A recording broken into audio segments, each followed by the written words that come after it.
Hola amigas y amigos, les doy la más cordial bienvenida a una emisión más de Perspectivas Históricas, este espacio para la reflexión y el análisis de temáticas actuales, pero desde la perspectiva histórica. Canal 11 sigue al aire, estamos de nueva cuenta desde los estudios Churubusco y saludo con muchísimo gusto a mi querido Felipe Ávila. ¿Cómo estás? Muy bien, Magali, ¿tú? Muy bien, muy contenta, agradecida porque nos han brindado este espacio para continuar llevándoles a ustedes contenido de calidad con perspectiva histórica. Y el día de hoy, bueno, no han pasado mucho tiempo de la conmemoración del 10 de junio, el famoso jueves de Corpus, esta represión que va a tener lugar en 1971 contra estudiantes en una movilización que van a llevar a cabo, pero también nos da la oportunidad de hacer un recorrido histórico justamente por una de las instituciones más emblemáticas de la educación superior en nuestro país, que es el Instituto Politécnico Nacional, con quien pues Canal 11 tiene un vínculo histórico también. Y nos parecía importante hacer un recorrido por las movilizaciones históricas del Politécnico, pero también del origen de esta institución, que además es una institución eminentemente revolucionaria.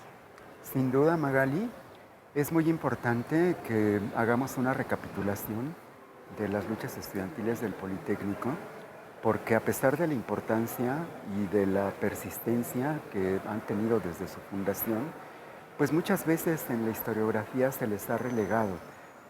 La UNAM, como máxima casa de estudios, ha acaparado toda la atención política, mediática, pero también historiográfica. Y hasta hace algunos años es que esta injusticia se ha venido saldando y han aparecido muy buenos ensayos, estudios, libros colectivos que nos hablan pues, de esta gran trayectoria de resistencia, de lucha y de movilización de las y los estudiantes del Politécnico. Y me gustaría que comenzáramos, Magali, señalando que el Instituto Politécnico Nacional, tal y como hoy lo conocemos, fue creado en 1936 como iniciativa del presidente Lázaro Cárdenas, y esta institución formaba parte de su proyecto educativo porque el presidente Cárdenas, que era muy sensible y estaba muy comprometido con los sectores populares, con los más pobres, los más desfavorecidos, le dio una enorme importancia a dos proyectos que se complementaban. Por un lado, ampliando las escuelas rurales para que los hijos de los campesinos y de las familias rurales mexicanas tuvieran un espacio para poder estudiar, para seguir arraigados a sus comunidades, para estudiar y formarse en cosas necesarias para el desarrollo de su comunidad y que pudieran sacarlas adelante, contribuyendo desde la educación. Pero no había una cosa parecida con los sectores pobres urbanos y particularmente en la Ciudad de México, que comenzaba a ser el gran polo de concentración por el desarrollo industrial, por el centralismo político, pero también cultural, económico, y que estaba siendo un polo de atracción cada vez más y más grande. El presidente Lázaro Cárdenas se dio cuenta de que muchos de los estudiantes provenientes de los sectores más pobres de la ciudad, pues terminaban la secundaria y no tenían a dónde ir, y terminaban el bachillerato los que podían entrar, y la Universidad Nacional no se daba abasto para recibirlos, y ya había muchos rechazados. Pero creo que el presidente Cárdenas tuvo la sensibilidad de darse cuenta de que, por un lado, necesitábamos desarrollar nuestra propia ciencia, nuestra propia tecnología, y que tenía que crearse una institución que formara a los ingenieros, que formara a los arquitectos, pero que formara también a los contadores, a los economistas, a los médicos, a las médicas, a los enfermeros, a las enfermeras, pero que atendiera sobre todo la demanda de los sectores más pobres. Y el Politécnico nace con este carácter de ser una institución de educación receptora de los hijos y las hijas de los sectores urbanos más pobres. Ahí me gustaría hacer también una precisión que me parece que es muy importante, que el Politécnico se vuelve un fenómeno también muy importante para estudiantes de provincia, es decir, del resto de los estados del país, que van a tener una posibilidad concreta para desarrollar estudios universitarios. Hay muchas experiencias, ¿no?, de profesores incluso que están ahora en universidades estatales que pasaron su primera educación universitaria por el Politécnico. Claro, y el otro proyecto con el que se conectó el Politécnico desde sus orígenes es que cuando el presidente Cárdenas expropió el petróleo claro, y que nos hicimos cargo como nación de esta que ha sido desde entonces nuestra principal industria, la pionera y la columna vertebral del desarrollo económico e industrial de nuestro país,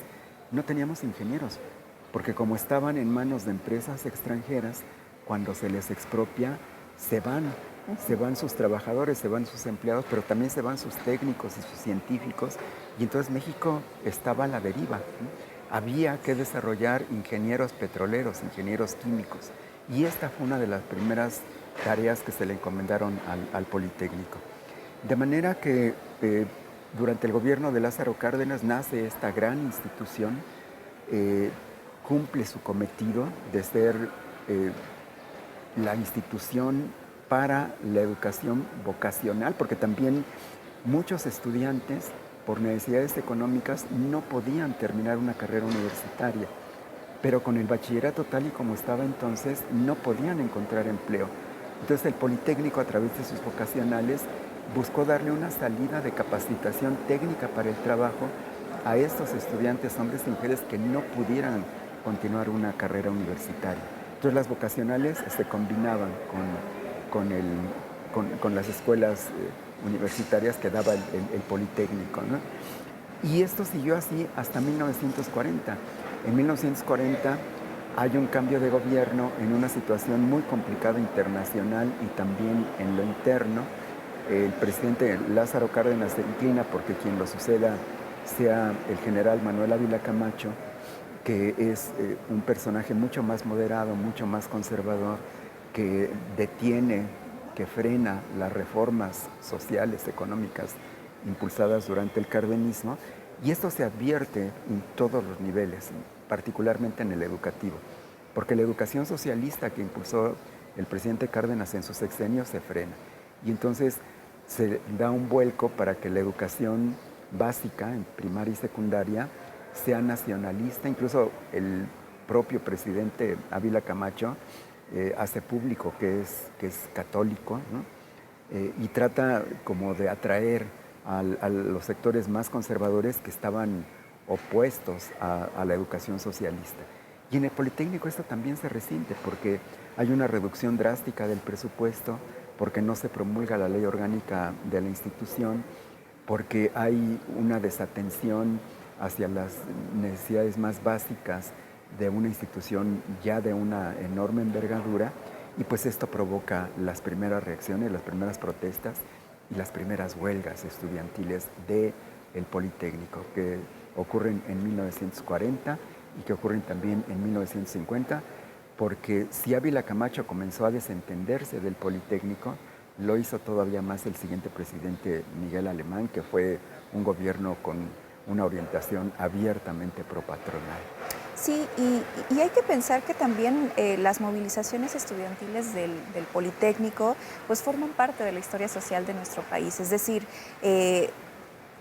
si hacemos una genealogía de estas movilizaciones, siempre han estado ahí, ¿no? Es decir, ya decías tú al inicio, pues cómo la historia de la Universidad Nacional pues ha sido muy relevante, ha sido muy importante, bastante estudiada, y a eso de alguna manera invisibilizado en cierto sentido no solo la agencia estudiantil del Politécnico, sino también de universidades estatales que incluso antes del 68 se habían movilizado.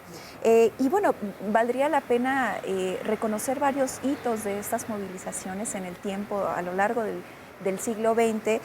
Ya hablabas tú de estas primeras movilizaciones producto de un viraje, ¿no? En la política educativa por parte de gobiernos que pues se alejan de la postura cardenista, y uno de los hitos más importantes en esta historia de movilización estudiantil del Poli es 1956, ¿no? Es esta huelga que inicia en abril de ese año, que en buena medida tenían demandas muy concretas que tienen que ver con la nueva ley orgánica, ¿no? Que se propone, porque al final de cuentas exigían reconocimiento al peso académico que debería de tener el instituto, y la necesidad de que hubiera validez irrestricta a los títulos profesionales de los estudiantes. Ya no era suficiente lo que ofrecían las vocacionales, ya no era suficiente un título de técnico, buscaban que se consolidaran los títulos de licenciatura y de ingeniería, y esa era pues una demanda pues más que válida, y obviamente también la destitución de su directivo, que generalmente está en medio de las demandas de las movilizaciones estudiantiles.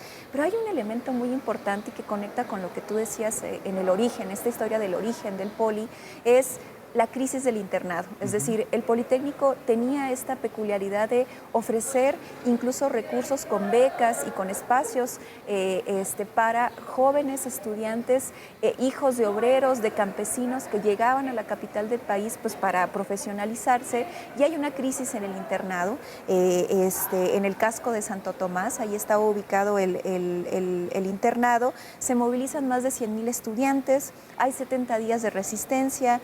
La huelga se levanta en junio, hay un cambio en la directiva, pero el cambio en la directiva no va a significar de alguna manera pues que las demandas de los estudiantes sean cumplidas. Un elemento interesante es que desaparece el internado tras esta huelga, y es un duro golpe para esta política también de acompañamiento hacia los estudiantes por parte del Estado mexicano, y creo que es como un poco te permite reconocer la mirada, la política que se está construyendo desde el Estado en relación con la educación pública. Pero bueno, vamos a hacer una pausa, que ya nos ganó el tiempo, y regresamos a esta conversación que estamos teniendo acerca de los hitos de las movilizaciones estudiantiles del Politécnico Nacional.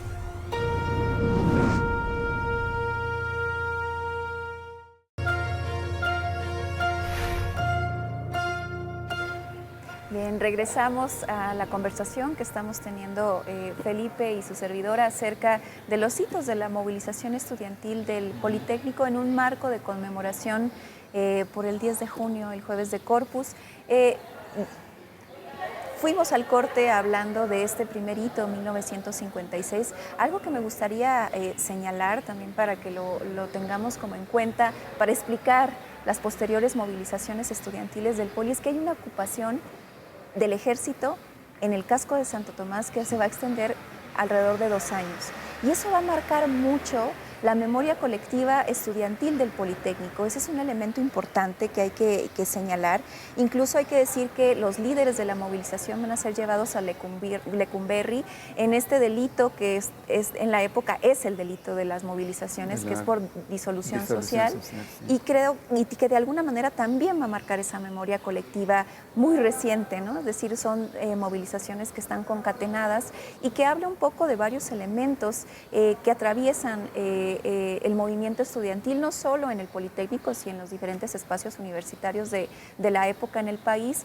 El tema de la autonomía, el tema de demandas específicas, la capacidad de organización estudiantil, en fin, y que de alguna manera el 68 va a ser la cumbre, ¿no?, de estas experiencias de protesta y de demandas por derechos. Así es, Magali, tienes toda la razón.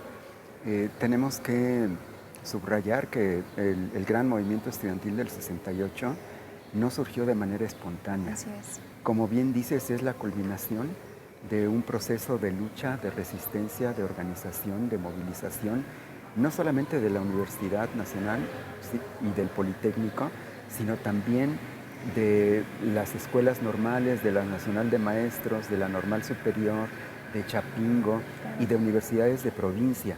y de otros movimientos sociales que desde fines de los 50 y principios de los 60 del siglo pasado, pues comenzaron a salir a las calles y fueron reprimidos brutalmente los ferrocarrileros, las médicas y los médicos, las enfermeras, el movimiento magisterial también y las normales rurales, ¿no? Es en este contexto en donde 68 aparece como el movimiento que aglutina y que concentra y que canaliza todas esas protestas que venían desde tiempo atrás. Y aquí también me parece que hay que hacerle justicia a la comunidad politécnica, sí, porque 68 empezó en el Politécnico. Empezó con la represión del 22 de julio por parte de la policía y de los granaderos, quienes reprimieron con brutalidad un pleito callejero entre estudiantes de las vocacionales 2 y 5 del Poli, que estaban situadas en la Ciudadela, contra estudiantes de la escuela privada Isaac Ochoterena, que era también vecina de estas dos vocacionales. Y este pleito, como tantos pleitos que ocurrían entre el estudiantado, por que pierden un partido de fútbol, porque hay rivalidades en el barrio, pues termina con una ocupación violenta por parte de los granaderos que entran a las vocacionales, aprenden a estudiantes y a profesores, los golpean y se los llevan presos. Y esta es la chispa que detona el incendio. Porque evidentemente las vocacionales protestan, no se dejan, salen a la calle, son nuevamente reprimidas, llegan a otras escuelas del centro histórico de la Ciudad de México, que era un barrio estudiantil, un barrio universitario, pero también un barrio politécnico. Y las preparatorias 1 y 2 que estaban en San Ildefonso, y la preparatoria, la 1 y 3, perdón, y la preparatoria 2 que estaba en Primo Verdad, también salen a movilizarse y a mostrar su solidaridad con las vocacionales 2 y 5 y son reprimidos. Y entonces el movimiento comienza con una represión contra 2 vocacionales y contra 3 preparatorias de la UNAM que salen a la calle y comienzan a enfrentarse y a resistir a la policía y a los granaderos. Y esto lleva a una escalada que culmina con el bazucazo, que vuela la puerta histórica de madera de la Escuela Nacional Preparatoria número 1, y esto coloca el conflicto en otra dimensión, porque ahí sí es una violación a la autonomía universitaria, pero hay decenas de estudiantes presos, golpeados y perseguidos, y comienza a haber una especie de estado de sitio en la Ciudad de México.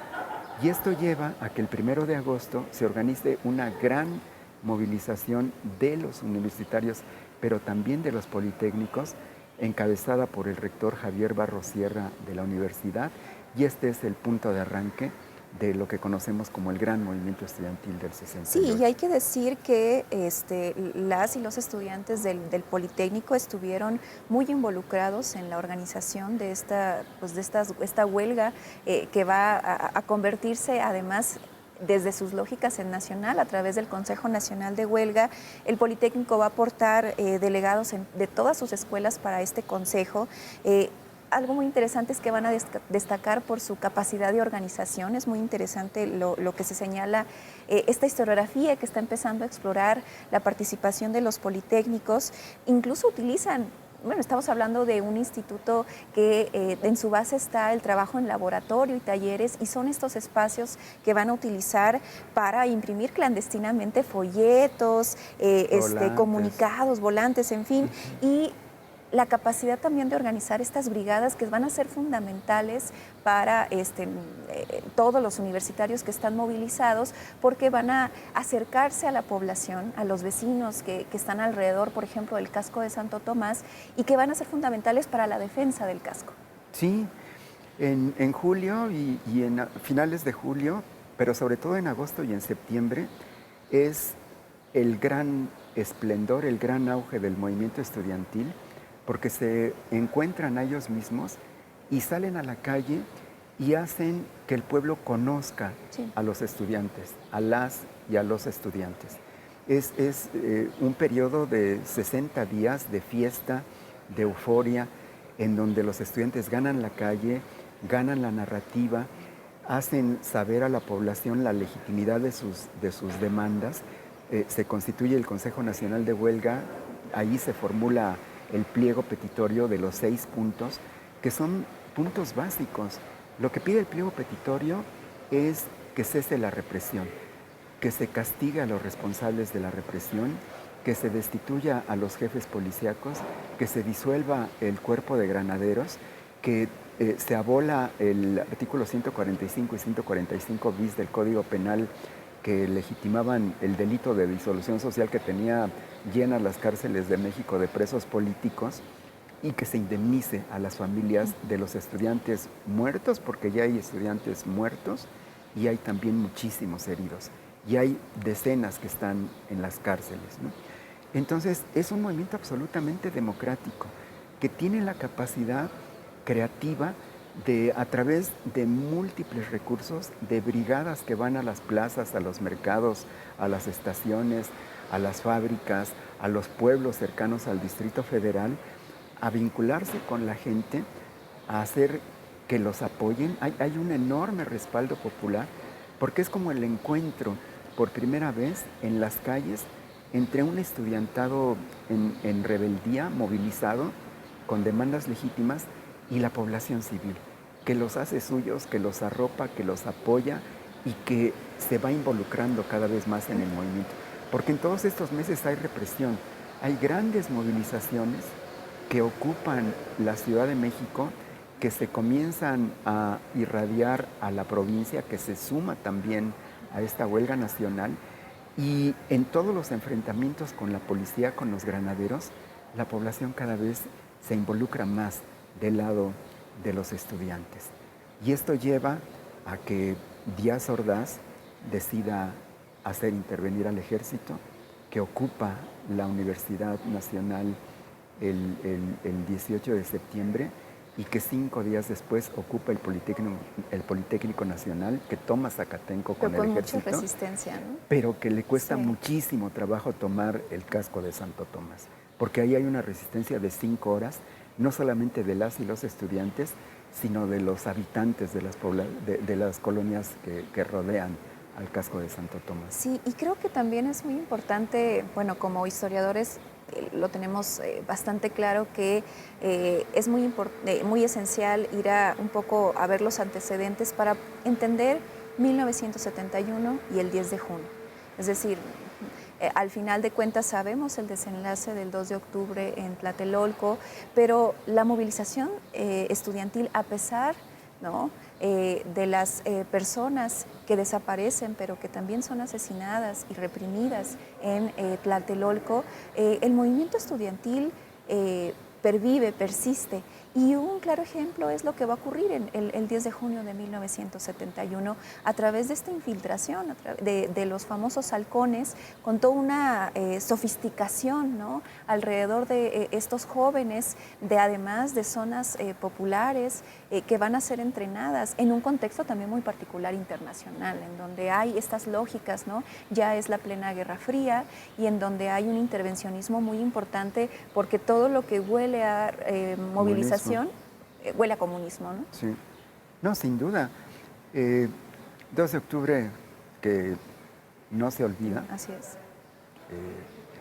No termina con el movimiento, no termina con la efervescencia, con la lucha, con la protesta.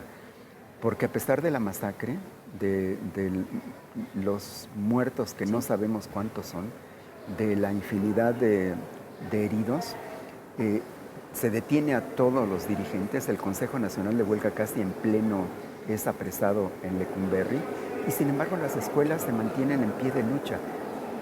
Persisten los comités de lucha en todas las escuelas, que se dan a la tarea de llevarle comida y de ver que no les pase nada a sus líderes que están presos en Lecumberri. Y durante los años que van entre el 2 de octubre del 68 y el 10 de junio del 71, las escuelas resisten al porrismo, resisten a las autoridades, denuncian la supuesta apertura democrática del gobierno de Luis Echeverría, lo denuncian y desenmascaran como un gobierno represor, y cuando tratan de ganar la calle y que se organizan para salir el 10 de junio de 1971, pues son brutalmente reprimidos, y el teatro de esa sangrienta represión pues es otra vez el casco de Santo Tomás y sus alrededores. Ahí es donde se da la masacre. Y por eso es tan importante traer a colación estos temas. Nos faltaría más tiempo para hablar de las movilizaciones pues, del siglo XXI, ¿no? De los estudiantes politécnicos, pero habrá momento para hablar de ello. Nos será importante hacer todo este recorrido por los hitos de las movilizaciones politécnicas del siglo XX, particularmente en esta conmemoración del 10 de junio que tampoco se olvida. Muchísimas gracias, Felipe.